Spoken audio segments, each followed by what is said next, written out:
ஒரு சிறிய கிராமத்தில் அருண் என்ற இளைஞன் வாழ்ந்தான். அவன் தந்தை விவசாயம் செய்து குடும்பத்தை நடத்தி வந்தார்.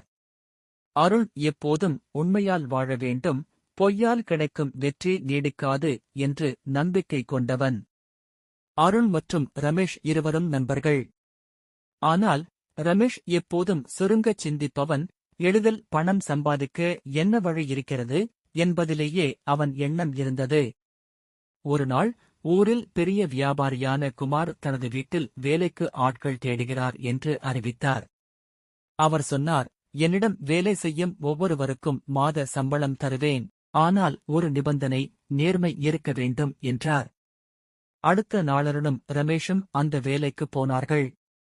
வேலைக்கு சேர்ந்த இருவருக்கும் ஒரு நாள் குமார் ஒரு பையை கொடுத்தார். அதில் பழைய நாணயங்கள் இருந்தன. இதை சந்தைக்கு கொண்டு போய் விற்று வாருங்கள். எவ்வளவு கிடைக்கிறதோ உண்மையாக வந்து சொல்லுங்கள் என்றார். ரமேஷ் மனதில் நினைத்தான், யாரும் பார்க்கவில்லை. நான் கொஞ்சம் பணத்தை மறைத்து வைக்கலாமே. அவன் பாதியில் சில நாணயங்களை ஒழித்து மீதியை மட்டும் கொடுத்தான். ஆனால் அருண் ஒரு காசும் குறையாமல் முழுமையாக கொண்டு வந்து கொடுத்தான். குமார் கவனித்தார். அடுத்த நாள் குமார் இருவரையும் சோதனை செய்தார். இங்கே ஒரு மூட்டையில் அரிசி இருக்கிறது, அதை சந்தைக்கு கொண்டு போய் விற்று வாருங்கள் என்றார். மீண்டும் ரமேஷ் சதி செய்தான். அவன் மூட்டையிலிருந்து ஒரு பங்கு எடுத்து தனக்கே வைத்துக் கொண்டான். அருண் மீண்டும் முழுவதையும் கொடுத்தான். குமார் சிரித்தார். ஆனால் எந்த வார்த்தையும் சொல்லவில்லை.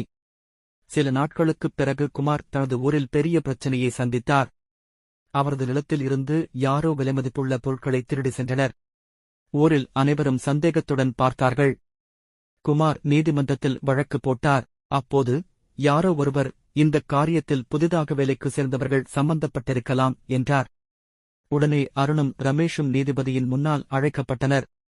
நீதிபதி கேட்டார், இவர்கள் இருவரில் யார் நேர்மையானவர் என்பதை எப்படித் தெரிந்து கொள்வது? அப்போது குமார் கூறினார், நான் ஏற்கனவே சோதனை செய்தேன். ரமேஷ் எப்போதும் என்னை ஏமாற்றினான். அருண் மட்டும் உண்மையுடன் நடந்தான். இந்த திருட்டுக்கும் காரணம் ரமேஷ்தான். அனைவரும் அதிர்ந்தனர். ரமேஷ் தலை குனிந்தான். அருணின் நேர்மை அவனை வெற்றியாளனாக்கியது. நீதிபதி ரமேஷை தண்டித்து அருணை பாராட்டினார். குமார் அருணை தனது வியாபாரத்தின் பங்குதாரராக மாற்றினார். அருண் சொன்னான், உண்மை தற்காலிகமாக சிரமம் தரலாம், ஆனால் நிலையான வெற்றி தரும். பொய் சிறிது நேரம் வெற்றி தரலாம், ஆனால் வாழ்நாள் முழுவதும் தோல்வி தரும்.